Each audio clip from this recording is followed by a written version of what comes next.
Hello, it's David from David's Savoury Electrical, and today is New Toy Tuesday. What's New Toy Tuesday, I hear you ask? Well, New Toy Tuesday is when I go into the wholesalers to buy some pull cord light switches, and I come out with a piece of test equipment I didn't know I needed, and with a three-figure lump taken out of my credit account at the wholesalers. My latest purchase here is a Klein CL3200A clamp meter.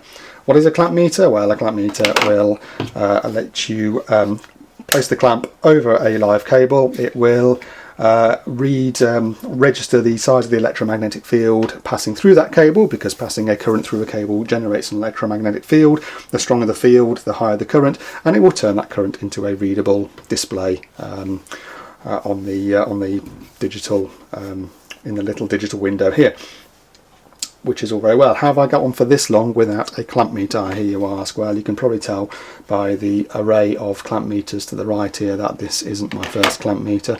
So let's have a closer look at what the other ones do before we look at what the Klein does, to give it some perspective. And we shall start with this one here. This is a TIS, Test Instrument Solutions 560 earth leakage clamp meter, and as the name applies, its primary function really is to help you detect earth leakage faults. For example, if you're on a nuisance RCD trip job, so you'd stick that around your earth cable and record what kind of leakage you've got going on there. If it's most RCD trips are with 30 milliamp RCDs for additional protection. So if you put that around the earth and you'll see it's tripping at just 15 milliamps or something like that, you know you've got a bit of a dicky RCD. If it's tripping because it's the RCD is perceiving a earth fault of greater than 30 milliamps, then obviously you need to track down what's causing that fault and where it is. And most of the time it's water, incidentally, water getting to where it shouldn't be, but not always. The only trouble is, I don't know if you can see the scale on this, it's got three scales for full scale deflection. It's got 2 milliamps, it's got 20 milliamps, and it's got 60 amps. First of all, 2 milliamps full scale deflection. Why? What on earth would I need that for? Obviously there's a reason, they've made it like that for a reason. I can't think of any application where I'd give two hoots about there being 2 milliamps or less passing through a wire. Like I say, there must be some application for that out there for such tiny granularity. I don't know what it is, but if you do, leave me a note in the comments. Certainly I've not needed a meter with that kind of scale in my years doing this, but there may well be some application that I just don't do or haven't come across. But there you go. The second scale, the 20 milliamps, is more what I'm interested in, but here's a question: why is it 20 milliamps? If I'm trying to track down why a 30 milliamp RCD is tripping, what use is a 20 milliamp full scale deflection to me? If I put this around my earth cable, all it's going to do is say over limit, because there's more than 20 milliamps going through there, which is probably why the RCD is tripping in the first place. No shit, Sherlock. I know that. I know I've got more than 20 milliamps going through my earth cable. So why does this only go up to 20 minutes? I didn't notice this when I bought the thing, which is why I'm a bit perplexed about it. It's only a few weeks later when I came to first use it, I was like, hang on a sec, this goes up to 20. That's bizarre. So yeah, it's not all that useful as it turns out, because I don't know, for example, if my RCD is tripping on a particular fault, whether it's tripping because it's getting 35 milliamps, whether it's getting 105 milliamps, 300 milliamps, I don't know, I've got no idea. Obviously, it probably doesn't make a lot of difference in a way, because you know there's a fault current there, you know it's greater than 20 milliamps, and you know the RCD is tripping, so you've got to track it down, whatever it is. It doesn't really matter if this tells you how big it is. But I would. The only useful thing for this really is to stabilise the RCD, put it on, and read a sub 20 milliamp leakage current, and then you sort of can say, okay, fine, this is verified that I should be okay now. But it doesn't give you an idea of the scale of the fault current that the earth fault leakage that you're trying to track down, which, you know, it could be handy because it could be from multiple sources, multiple circuits, and you kind of need to know if your fault finding efforts are improving things or not. So yeah, and that's not great. The next scale up is 60 amps, so obviously that can read a much larger current. the granularity is lost though, so if you've got sort of a 75 milliamp leak or something that's tripping your RCD, you're just going to see a big fat 0 on the 60 amp scale. It's not going to give you anything terribly useful. And even 60 amps on its own isn't a great amount for it to go up to. I mean, a lot of most services, that, certainly on the domestic side, that you're going to be playing with this kind of thing on, are going to have 60, 80, 100 amp feeds, and it may well be that you're trying to read a much higher current if you're doing, for example, if you're checking for maximum demand or something like that. You may well want a scale that's higher than 60. So as you can see by the cleanliness of the thing, it hasn't found its place into a primary toolbox. It's far too clean. It hasn't been raced or rallied too hard. I do have here another clamp meter, which I also got last year. This actually came free with my Metrol. It also claims to be an earth leakage clamp meter, and this one does have a more sensible scale on it. It has 200 milliamps, and then it goes up to 2 amps and 200 amps. So this kind of thing should cover pretty much every eventuality, whether I'm looking for earth fault, an earth leakage, or whether I'm looking for a maximum demand, something like that. This sort of covers all bases. Has a hold function, has a backlight as well, I think. Oh yeah, there you go, I didn't even know that. Just spotted that.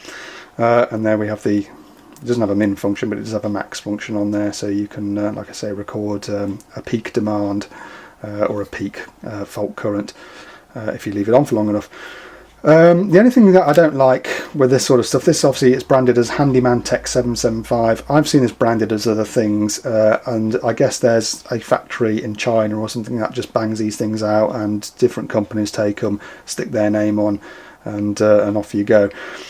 But when you're recording precision, recording electrical values, you want precision equipment doing that. You want confidence in the name on the thing, that the electronics in here are top notch, and that it's going to give you an accurate readout. And that's where these sort of things, I'm always a bit, well, you know, a bit suspicious of them. In fact, I've got another one here which I've had for much longer, and which I stopped using because I wasn't so sure that this wasn't giving me spurious results. But again, it's got quite a good scale range on it, 40 milliamps, 400 milliamps, and then it goes right up to 100 amps on there.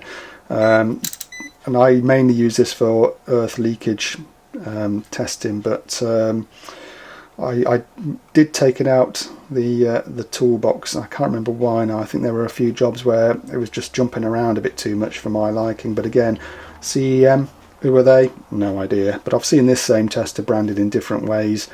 But you know, it's you do wonder how good the electronics are in these sort of no brand sort of testers. So but none of them are really the primary test that I use until now, which is this thing here. Now this is a Kairitsu or a Q-Tech Q-Snap 2040, and this is a proper bit of kit. Very nice bit of kit. Been very pleased with this. There's a couple of things it doesn't do, which the Klein does. So we'll have a look at that. If I flick it through, we have up to 600 amps of current through the current reading through the old clamperoo there. We also have, as you can see, test leads on this one. Not all of them have test leads. The blue one has test pro ports, the others don't. But we do have pro ports here where we can do some direct contact testing. We can take AC voltage, DC voltage, resistance, continuity, diode check. It also does frequency and duty cycle, which I must admit I hadn't noticed until now, but that's nice. There's a couple of things this doesn't have, which the Klein does, which is what sort of tempted me to replace it in the toolbox.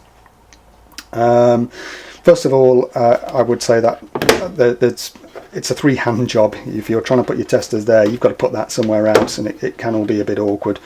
The Klein has a way around that, which we'll look at.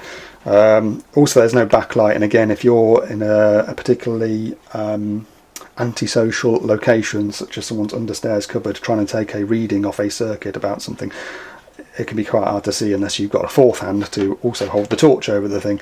So yeah, it's showing it hasn't got a backlight. It does have you can just see that red flash there, the non-contact voltage light there. And I notice that's illuminated at the moment. I don't know where it's picking that up from. It may be, I've got the TV on just here, so maybe it's picking up something from there. But one nice thing about this, which I've used before, is that if you use the min-max setting, let's switch on to, you can just see on the display there, max or min. That turns off or disables the auto power off feature. So if you put a couple of decent batteries in there, like a couple of high grade nickel metal hydride rechargeable batteries, you can clamp that over the source of an installation and leave it for 24 hours to record the maximum demand. I've had cause to use that a couple of times to get an idea of what kind of demand is being placed on the installation over an average period. So that's quite nice. As long as, like I say, you put decent batteries in there, otherwise you come back the next day and find the batteries have run out and you've got no data on your display. So that's the QTech, and that's really my main clamp meter, perhaps until now, because now we have the Klein. Okay, first of all, let's have a look at the test probes. And actually, before I plug the test probes in, I'll just show you this, because this is probably the only time this will get used. This is a temperature probe, and if we switch it to temperature, this is something that, so this is one of the things, there's various things that the QTech doesn't do, but this does, so you never know, this might come in useful one day or not. You plug in the temperature probe, you stick your probe end onto the thing you want to measure, and it gives you a temperature. Unfortunately, in Fahrenheit by default, but then Klein are American, so I guess that's why. But if we press select, we can switch to the more sensible metric system and get a nice reading there. Currently 21.8 air temperature in here, almost tropical considering the freeze of late. So it does support temperature readings.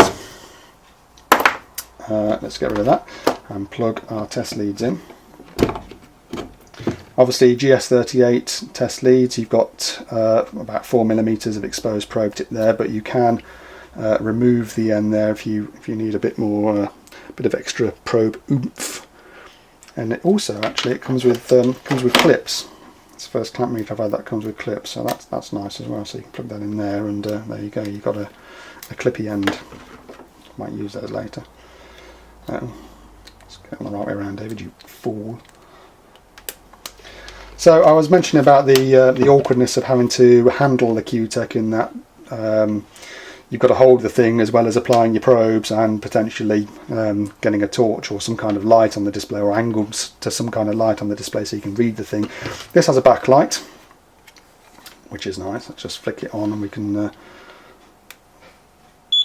turn the backlight on there. It also has a little torch by the clamp side there, which is nice.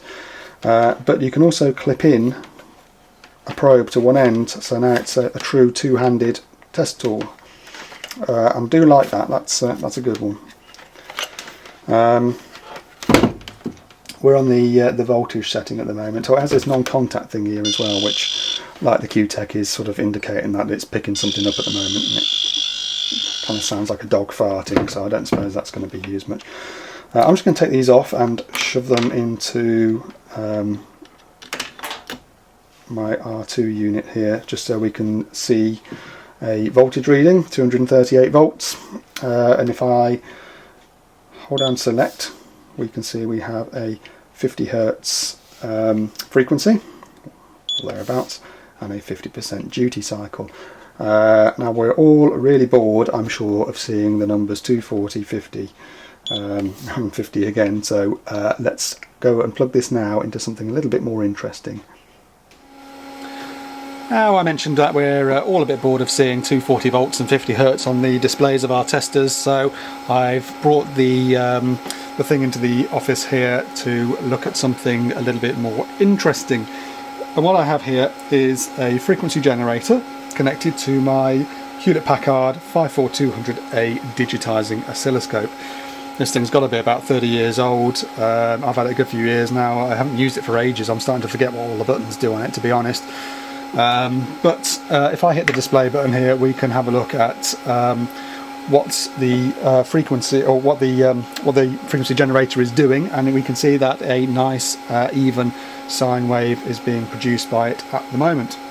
So let's have a look at the characteristics of that and how we can read them on the tester. Now, first of all, let's talk about the voltage. At the moment, the frequency generator is set to produce a peak-to-peak amplitude of about 10 volts. Is it doing so? Well, we can roughly calculate it by counting how many squares the waveform is taking up peak to peak, and it's 1, 2, 3, 4, 5, 6, about 6 squares. It's 1.6 volt per division, so 1.6 volt per square. 1.6 times 6 is 9.6, so yes, we're not too far off the sort of 10 volts that we sort of expected to see. It's 9.6 volts in actuality. It's just a dial down there on the frequency generator, so not terribly accurate when it comes to actually setting the thing. So 9.6 volts peak to peak, obviously that means that the peak amplitude, the point from the 0 value up to the highest peak, or from 0 to the lowest peak, is going to be half that. So if we take 9.6 and divide it by 2, we get 4.8 volts. So with all that in mind, we have a peak to peak amplitude of this waveform of 9.6 volts, we have a peak amplitude of 4.8 volts, so why on earth is the tester here showing a reading of 3.5 volts or thereabouts? Well, that's because this is a true RMS tester, and to be fair, as an electrician, any testers you're using to measure the AC waveform are likely to be RMS testers. You're measuring the mean value of the AC waveform rather than the peak or the peak to peak value. So when your tester says 230 volts, 240 volts, it's recording the mean value of the AC waveform. And we can calculate that by taking the peak value, which was 4.8 volts, and multiplying it by the constant of 0.7071. So 4.8 times 0.7071 comes to 3.39, and that is indeed somewhere close to what we're actually reading here. Now obviously these numbers I've given you here are based on my crappy counting of squares, but fortunately the HP will actually give us these voltages. It'll do the measuring for us, and sure enough it reads around 9.7 volts peak to peak, amplitude about 4.6 to 4.8. It's varying around a little bit on the display there, and the RMS, which is the amplitude multiplied by 0.7071, comes back at 3.4, 3.5, it's fluctuating about a bit, but it does actually match what's on the display here, so that all looks jolly good. Now then, let's have a look at some other characteristics of this waveform. Let's have a look at the frequency of the thing. We can calculate the frequency by looking at how long it takes for a full cycle of the waveform to occur, and from our starting cursor here we have 1, 2, 3, 4, 5, 6 and a bit squares. Let's call it 6.3 squares, shall we, for the hell of it. And it's 200 microseconds per division, 200 microseconds per square. I don't know how well you're going to see the display on my dying calculator here, but if I take 200 microseconds, 200 times 10 to the minus 6, and multiply it by 6, this gives us a periodic time of 1.2 milliseconds, or 1.2 times 10 to the minus 3. So it takes 1.2 milliseconds for a full cycle of this waveform to occur. The frequency, of course, is the reciprocal of time, so if I do 1 over that value, we get a value of 833 Hertz. Okay, again, let's have a look on here. It's actually coming up as 800 Hertz there, so I guess my square counting isn't quite up to muster. But we can use the frequency function of the tester here to verify whether that actually matches up or not. And again, we're reading 800 here, we're reading 800 there. My calculation came out to 833, but that was based on me counting the squares here, which obviously isn't terribly accurate. I don't know if that's 0.3 of a square that I've counted there, or 0.2 or whatever. But anyway, you get the idea. The frequency can be displayed on here, and for once we're seeing something different other than 50 Hertz. We're seeing 800 Hertz. In fact, just for the hell of it, let's turn the frequency up, shall we? Let's turn it up to 11. And I mean literally, because I've got this dial does actually go up to 11, I've just realised. Okay, so we've turned it up to 11, and sure enough, 1.16 kilohertz, 1.16 kilohertz. You can see the waveform has closed together, the periodic time has shortened as the frequency has gone up in to match it. So yeah, that's all working quite nicely. We can also, if we hold the test button again, look at the duty cycle. Unfortunately I can't show you anything interesting on the duty cycle because my frequency generator will only put out a 50% duty cycle, so that's the same as the duty cycle you would see on the AC waveform if you were connecting this to your mains electricity. And of course the duty cycle is how long the wave is negative for compared to how long it's positive for, and in this case it's a symmetrical wave, so it is 50%. It's 50% that way, it's 50% that way. You'll notice as well I've got the clamp meter stuck to the side of the rack there via its magnet, so that works quite nicely. It saves me having to mess about a bit. If I were using the Q-Tech, for example, I've got to hold that and I've got 2 leads to apply, and it all just gets a little bit unwieldy. Like I mentioned before, I have not only a data hold function, but if I hold the hold button in, I also have a backlight. So that's nice.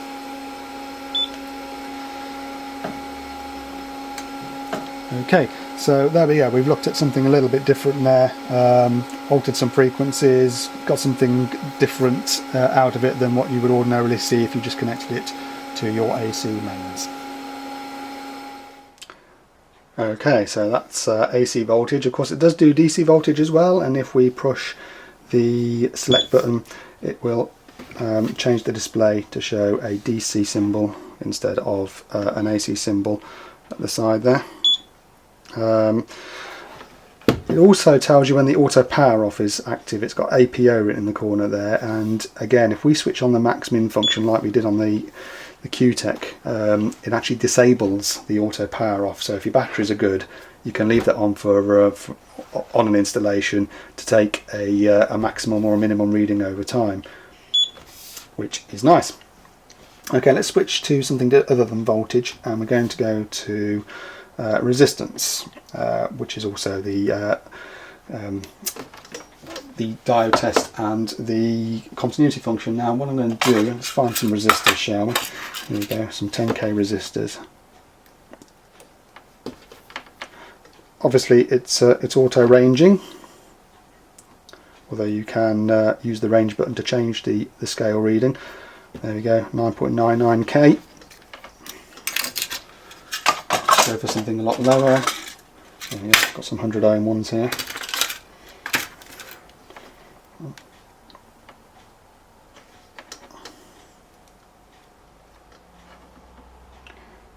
So it will sort out its own range. There we go, 99.9, 100.5. So you don't have to worry about setting the full scale deflection on there. It will do that for you.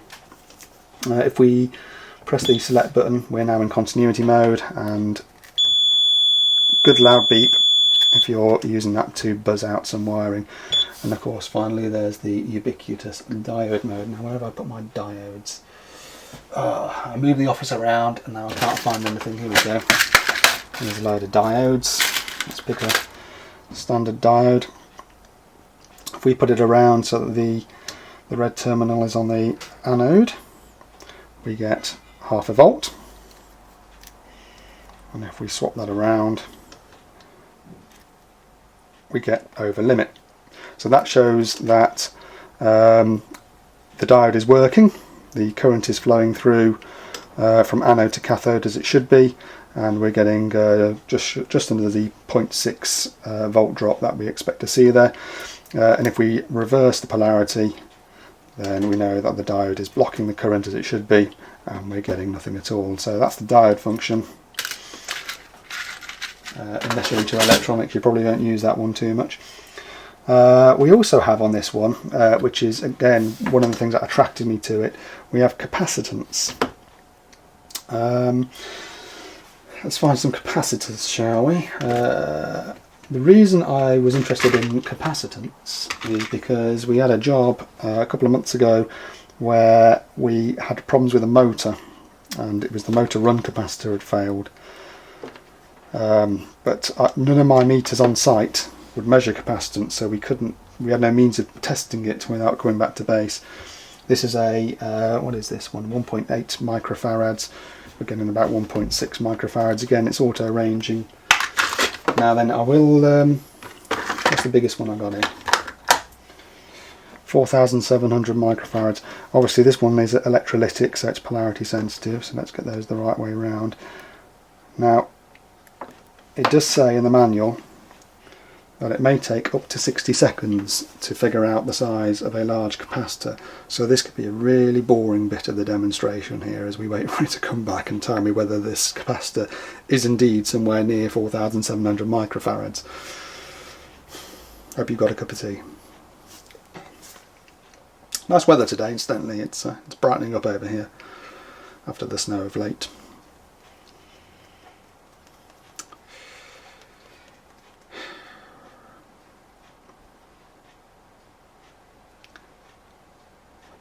Yeah, okay, this just keeps on trucking. Let's hope the result is worth it.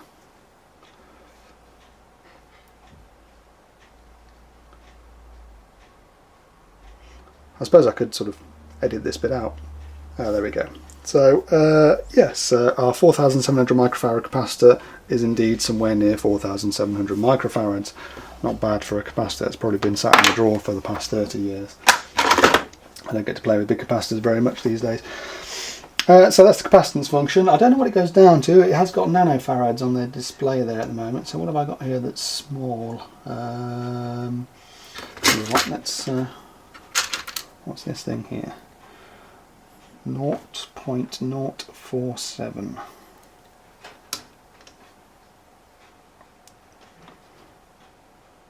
There you go. 41 nanofarads. And just for the hell of it, like I haven't bored you all already, 4.7 picofarad capacitor. What does that come out at? Would it read something that small? Doesn't look like it. I probably should have checked the manual before trying that. So it looks like nanofarads are as low as it go down to. It won't go down to picofarads. Never mind.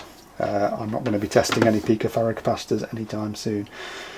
The next one is interesting because, again, remember how we looked at the TIS and it had a 2 milliamp full scale deflection function, albeit one through the clamp. Well, this also has a microamp function, 2000 microamps, which is also 2 milliamps. So again, I don't know what these 2 milliamp functions are for. I'm obviously missing something. But the difference this time is it's not through the clamp meter. So if you think, oh well, okay, at least that might be useful for earth fault leakage. Well, no, because it's too small and it's not through the clamp meter. It's only through the probes. And I do believe it's a contact test. Let's just have a look at the manual here. Here we go. Yes, look at that. Obviously, with most of the time, you put a voltmeter in parallel with the load and an ammeter in series with it, but this, I don't know. This seems to say that you put the test leads. I don't know if that means in parallel with the load. It says AC or DC. So that's a very strange function. And it says current above 2000 microamps will damage the instrument. So yeah, you got to be dead sure that your current is teeny tiny if you're going to be using that. I can't think what that's used for, but again, do enlighten me in the comments. Certainly, I don't think I should be using it anytime soon. Okay, the next one is the actual clamp operation itself. So let's move the camera to somewhere where we can clamp it onto a live cable and have a look at what that looks like. Okay, here we are back in the office training environment where I've got my fake service head and fake meter and my training CU and all that sort of stuff set up, training and demonstration equipment. The clamp meter here, as you can see, is clamped around the line tail, and there's no load at the moment. We've got nothing switched on, but I do have a 100 watt light bulb in the lamp holder above. Now I think we measured 239 volts earlier, so if we take 100 watts and divide by 239, we're going to get a reading of 0.4 something. So let's turn on the light, and there we go, 0.42. is the amount of current going through there. And again, it's all down to the size of the magnetic field being generated by the current going down that line wire. The more you can get the cable to pass through the middle of the clamp, the more accurate the result should be, and that's why it's got these markings on here to sort of indicate that it's where you should be aiming to have the cable passing through. So if it's off to one side, then it may not give you quite as robust a reading. So there you have it, the Klein CL3200A clamp meter. Not a bad little bit of kit. And this one's going in my toolbox. Now it does come with the ubiquitous soft case, and you know I don't like those, so this is going directly in the toolbox. It is IP rated to IP42, it is impact rated to a drop of 2 meters, so it should cope with the rigours of being in the box in dusty environments and out on site where it belongs. It's all far too neat at the moment. I don't like neat tools, don't trust them, they need to be dirted. So I should be taking this out on site and putting it through its paces.